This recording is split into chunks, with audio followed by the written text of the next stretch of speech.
আসসালামু আলাইকুম। নিশ্চয়ই সবাই ভালো আছেন। আলহামদুলিল্লাহ আমিও ভালো আছি। আজকে আপনাদেরকে দেখাবো আমেরিকাতে মানুষ মারা যাওয়ার পর কবর দিচ্ছে কিভাবে। এই যে দেখতে পাচ্ছেন তারা বুলডোজার দিয়ে কবর খুঁড়ে, আমাদের দেশে বাংলাদেশে যেরকম মানুষে কবর খুঁড়ে বিভিন্ন ধরনের লোহার ইনস্ট্রুমেন্ট বা যন্ত্রপাতি দিয়ে খন্তা এটা সেটা এগুলো, ওখানে এগুলো দিয়ে হয় না। যত কথাই হোক, আসলে মৃত্যুর পর সবাই মাটির সাথে মিশে যাবে, এটাই হলো সবচেয়ে প্রকৃত কথা।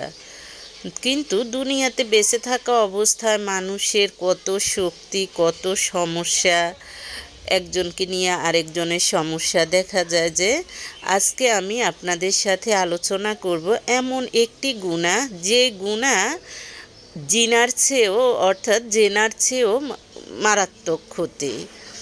যেমন অন্যের অনুপস্থিতিতে তার কোনো দোষ নিয়ে আলোচনা করা হলো গীবত। যে দোষ তার মধ্যে নেই তেমন কথা নিয়ে আলোচনা করা হলো মিথ্যা অপবাদ। এগুলো আমার কথা না, এগুলো হাদিস শরীফের কথা। গীবত নামাজ ও রোজা নষ্ট করে দেয়। গীবত করলে পুনরায় নামাজ আদায় করো এবং পরে কাজা রোজা রাখো। গীবত পরনিন্দা ব্যভিচারের চেয়েও জঘন্য। একজন ব্যক্তি অর্থাৎ ব্যভিচার করে তওবা করলে আল্লাহ ক্ষমা করেন, কিন্তু গীবতকারী তওবা করলে আল্লাহ তাকে ক্ষমা করেন না। যার গীবত করা হয়েছে সে ক্ষমা করলেই আল্লাহ তাকে ক্ষমা করবেন। এরপর হলো চোগলখোর অর্থাৎ অপপ্রচারকারী, যে প্রথম জনকে দ্বিতীয় জনের কথা লাগায়, আবার ফিরে এসে দ্বিতীয় জনের কাছে লাগায় প্রথম জনের কথা। কখনো জান্নাতে প্রবেশ করতে পারবে না তারা। গীবতের কাফফারা হচ্ছে যার গীবত করা হয়েছে তার মাগফিরাত কামনা করা, তাই অর্থাৎ তার জন্য দোয়া করা।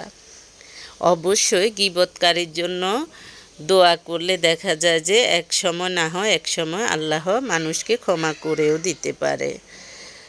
এগুলো আমার কথা নয়, এগুলো হাদিস শরীফের কথা। নবীজি সাল্লাল্লাহু আলাইহি সাল্লাম সাহাবীদের বললেন, তোমরা আমার কাছে অন্য কারো দোষ বর্ণনা করো না, যদি না তা উম্মার স্বার্থ সংশ্লিষ্ট হয়। কারণ আমি তোমাদের সামনে পক্ষপাতহীন মুক্ত মন নিয়ে আসতে চাই। আল্লাহর দৃষ্টিতে বাজে লোক হচ্ছে তারা যারা মানুষের গীবত করে বেড়ায়, আত্মীয় বন্ধুদের মধ্যে বিভেদ সৃষ্টির জন্য কুৎসা রটনা করে, ভালো মানুষদের মতো চলার চেষ্টা করে, কিন্তু তারা আসলে ভালো মানুষ নয়। যারা দেখা যায় যে আত্মীয় স্বজনের নামে বিভিন্ন ধরনের গীবত করে, পরনিন্দা করে, পরচর্চা করে, তাদের মধ্যে